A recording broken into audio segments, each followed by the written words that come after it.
deserted planet Earth's a rocket wagon train upon a journey. And what if aliens don't fight an actress named Sigourney? We're not a bunch of geeks who live in basements, sleep on futon's, but who wouldn't stream our podcast if we're calling it Space Croutons.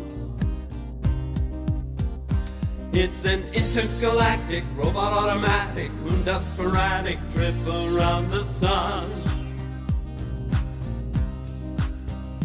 It's a totally terrific, proven scientific, freaking fantastic phaser set to fun.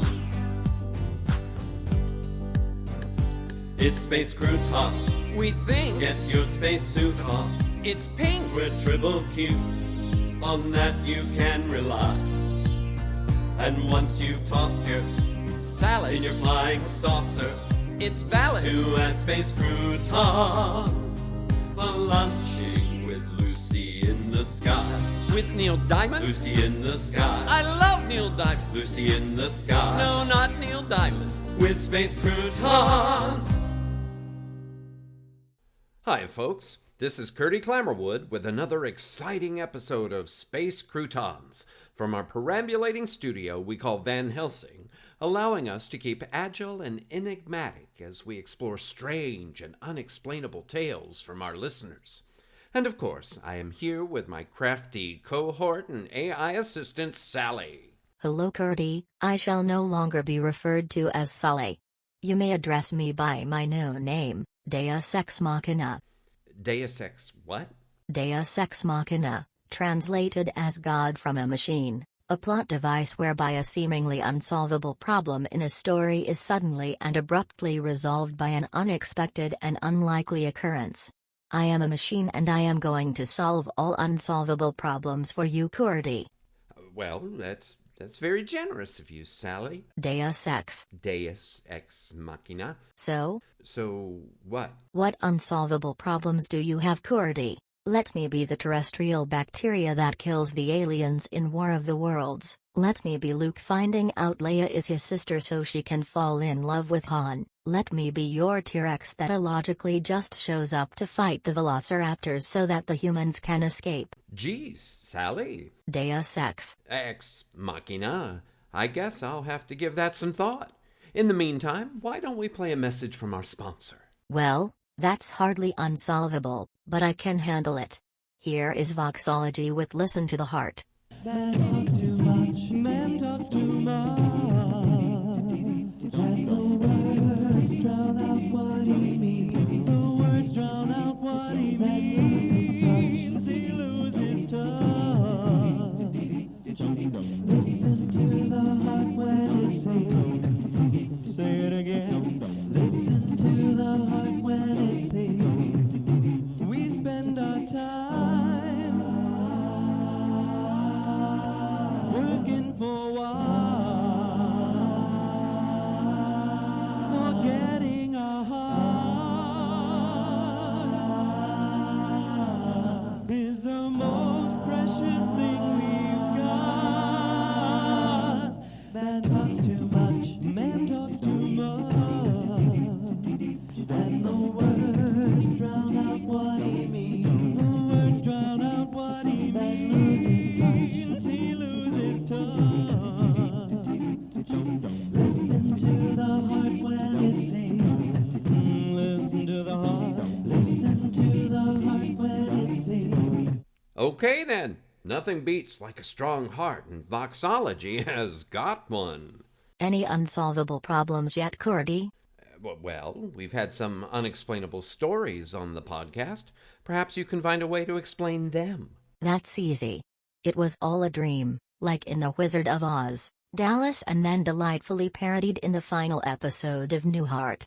Well, I'm guessing you're jumping the gun there. I think you better give it another think. And while you do that, let's listen to another audio missive from someone who's contacted us before. Here is Dat with another unexplainable tale he calls Dark Horse Candidate.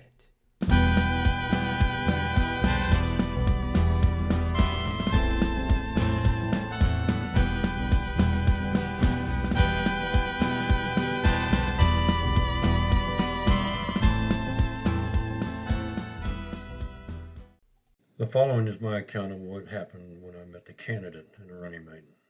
I was running yet another search, trying to discover the origin, at least some meaning to the symbols I've been trying to track down for some time. It started at the end of 1999 and took a most bizarre turn New Year's Eve when I was visited by Lucy. After considerable convincing on her part, she walked me through gaining access to a secret site on the dark web. It helped me translate the symbols first into words, then into musical notes. As quickly as she came into my life, she left me with a simple directive: find the objects. The only problem, as soon as she left, I lost access to, or at least the know-how to access the secret site. I've been searching ever since. Well, on this particular night, I had the national news on the background when a campaign commercial caught my eye. Not because of the candidate or her stance on any particular topic, because of what she was wearing.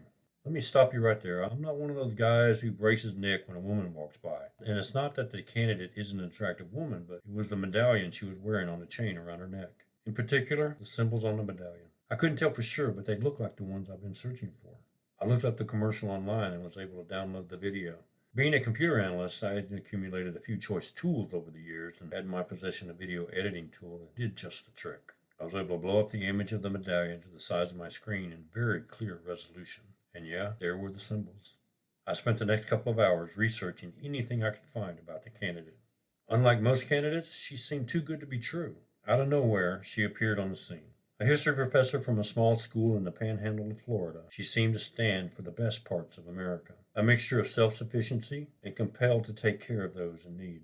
Backed by the new Universal Party, she came from a comfortable family that made its money from the land rush in the 80s on the Gulf Coast.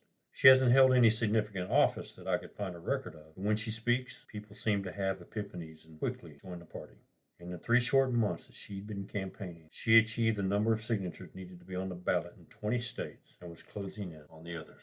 Where the Democrats and Republicans were at extreme odds with each other, she and the Universal Party were bringing people together over shared experiences and desires. Instead of using fear-mongering, she projected hope, inclusion.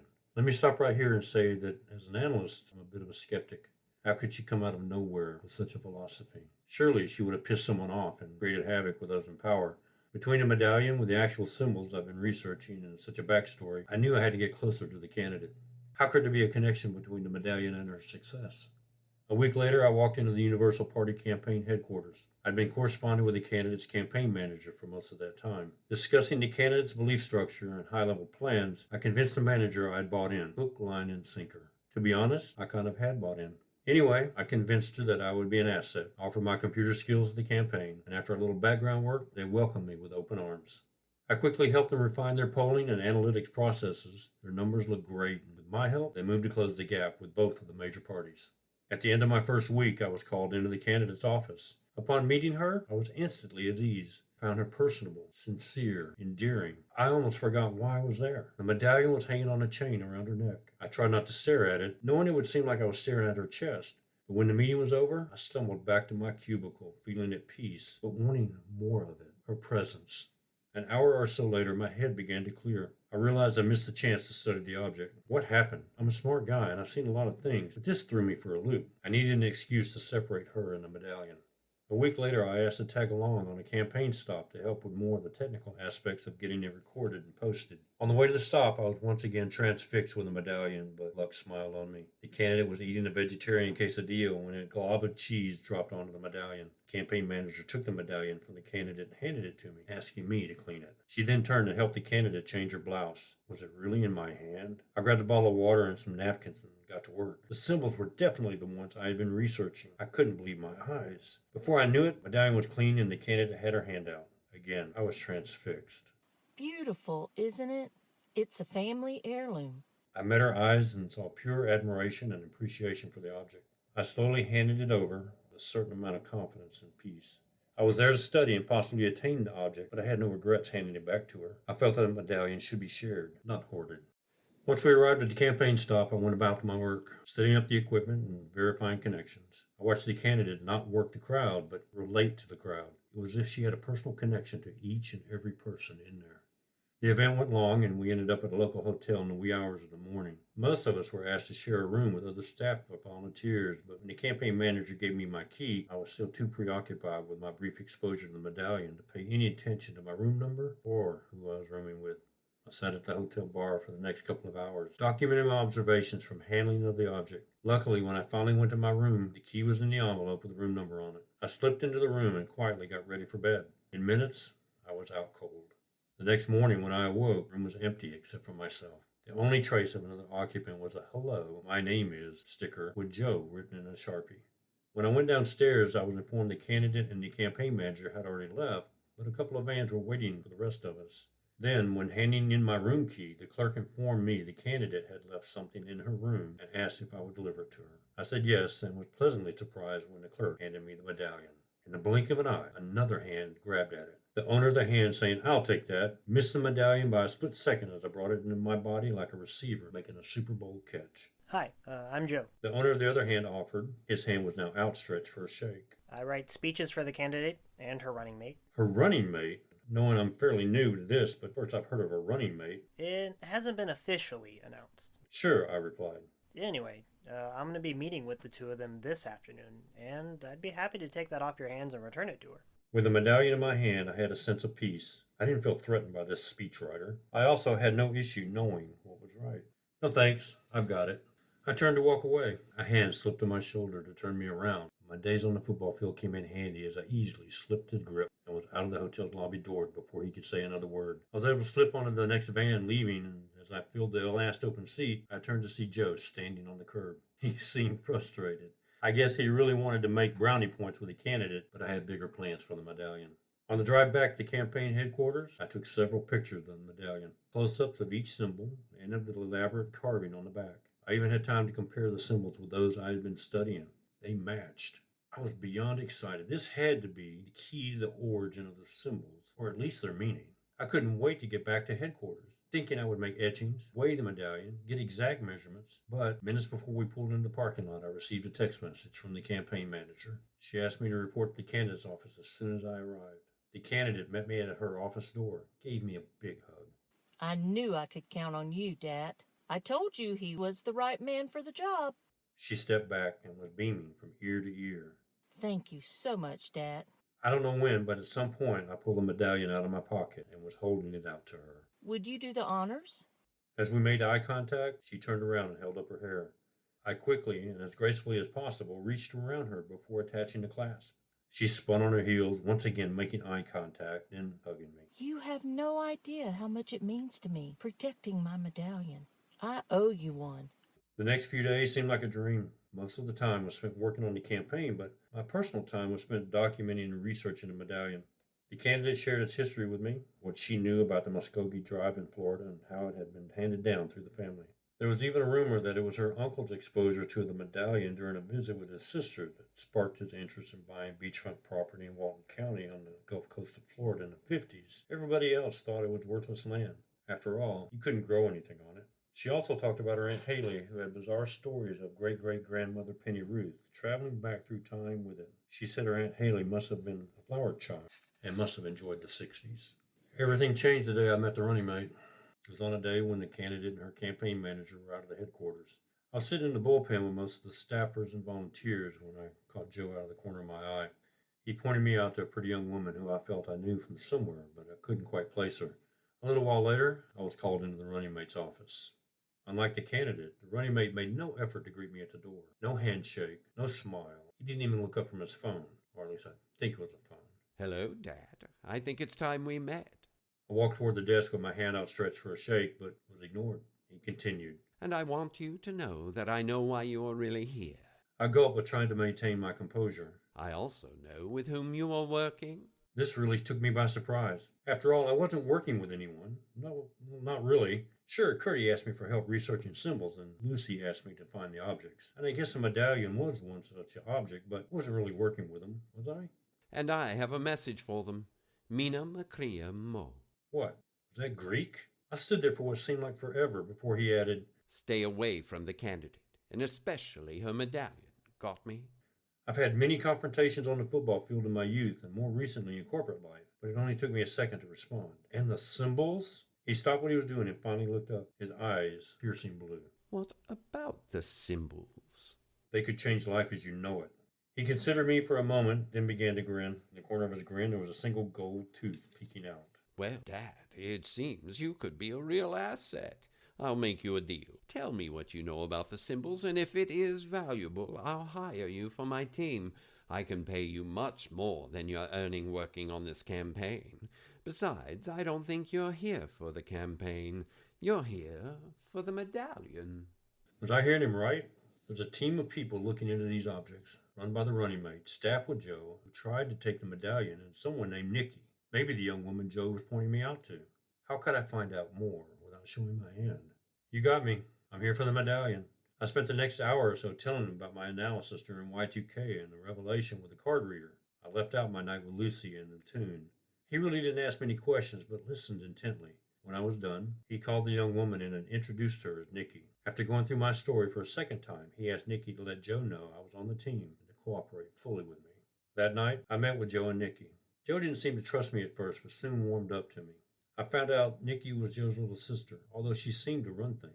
I don't think Joe even realized she was directing him. She had a real knack for making Joe think it was his idea every time she wanted him to do something. With that said, Joe adored her, hanging on every word. I did my best to tell them everything I had shared that afternoon. No more, no less. I couldn't sleep that night. What was I doing? Yes, I was there to study the symbols on the medallion and really the medallion itself, but I felt connected to the candidate. By working with her running mate, Nikki, and Joe in this manner, I felt like I was betraying her. Should I go to her with what I know or wait till I have more? I found myself thinking about the nape of her neck as I clasped the necklace, the warmth of her touch as she hugged me, the look in her eyes as she thanked me for taking care of the medallion.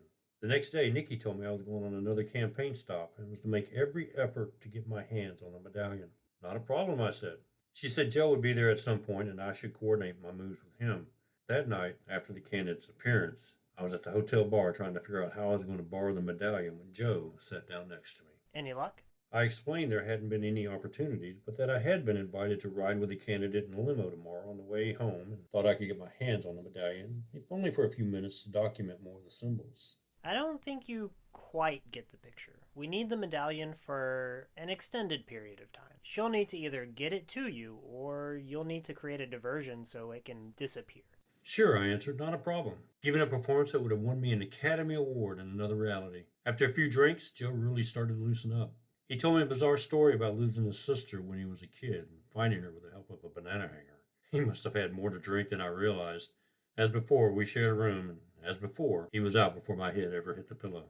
The next morning at breakfast, the candidate was in the hotel restaurant, so we used the opportunity to talk to her. But before I could say anything, Joe walked up to the candidate's table and told her he had heard about the beautiful medallion from me and could he get a look at it. She leaned forward, holding the medallion out in front of her, but didn't remove it from her around her neck. Joe reached for the medallion when something caught my eye. The symbols on the medallion had a slight glow to them. Or was that the morning glare causing the effect? For an instant, I thought he was going to snatch the medallion from her, breaking the chain and running to the exit. Would I come to her aid, tackling him, or block those around her so Joe could get away?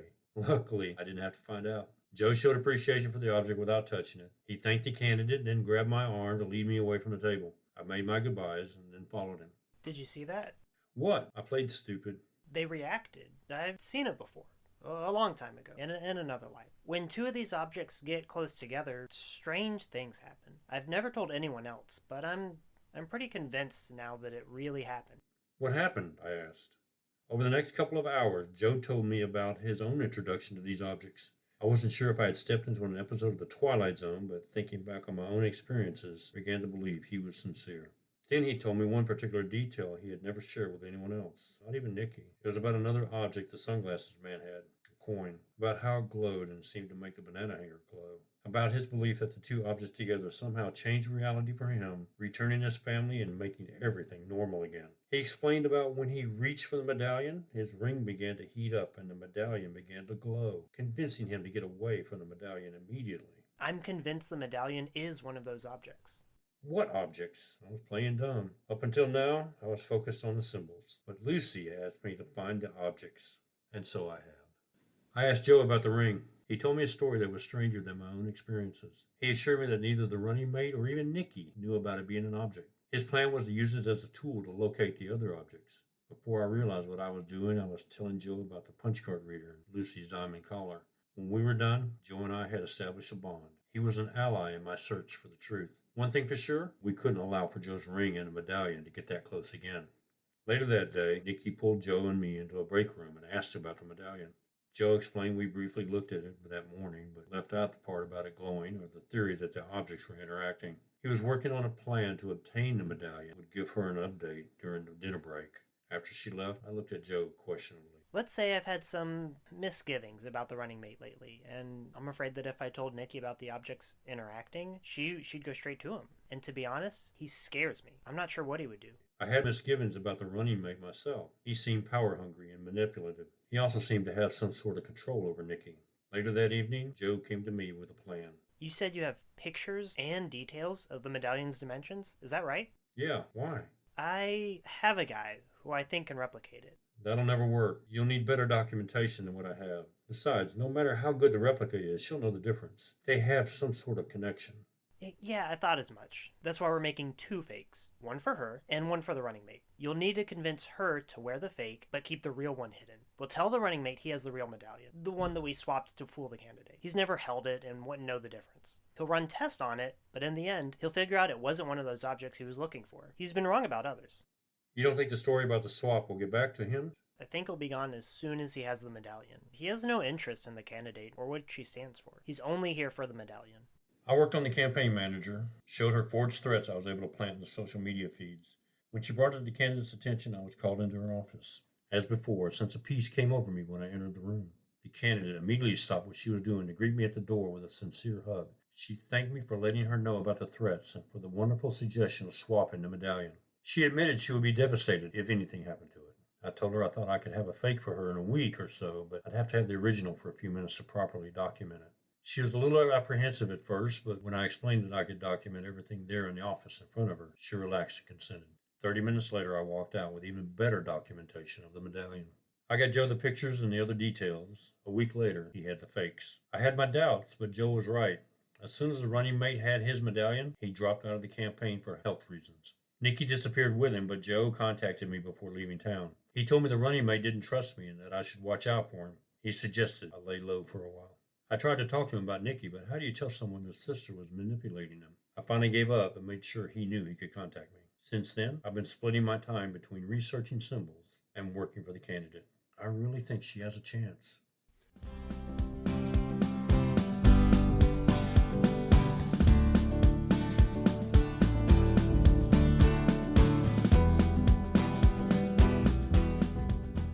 Now, just to be clear, we here at Space Croutons are strictly apolitical. We just report the news. We don't endorse any particular candidate. It's like my dad used to say, you can pick a candidate in the next election, or you can pick a horse in the next race. Either way, you'll probably end up with hoof and mouth disease. I've got it. Got what? The Deus Ex Machina. The medallion was thought to be lost when the ship went down after hitting the iceberg. But she kept it, and when they went back out to the site, she tossed it into the depths. Then Celine Dion wore a precious gemstone replica of it when she sang at the Oscars. Yeah, that's probably it. You solved it. I have to admit, this is turning out to be too easy. I am a bit disappointed, to be honest. Well, then I suggest you go back to being Sally and let our listeners solve the mysteries. That is a more efficient solution. You may call me Solly again. Good, Sally. And let's say goodbye to our audience. As always, thanks for listening and keep peace in your heart until our next story time. We're not a bunch of geeks who live in basements, sleep on futons, but who wouldn't stream our podcast if we're calling it Space Croutons. Space Croutons is a work of original fiction. Similarities to persons, situations, or events, real or fictional, is coincidental and unintentional. Created and written by Jerry, Jace, John, Della, and Jeff Goodson. Episode 13 story by Jerry. Recording and production by John, Jerry, Della, and Jeff. Original music by Jeff. Featuring the voice talents of John, Jeff, Jace, Della, and Sally. Entire work copyright 2020 by Jeff, John, Jerry, Della, and Jace Goodson. This has been a Good Witch audio production.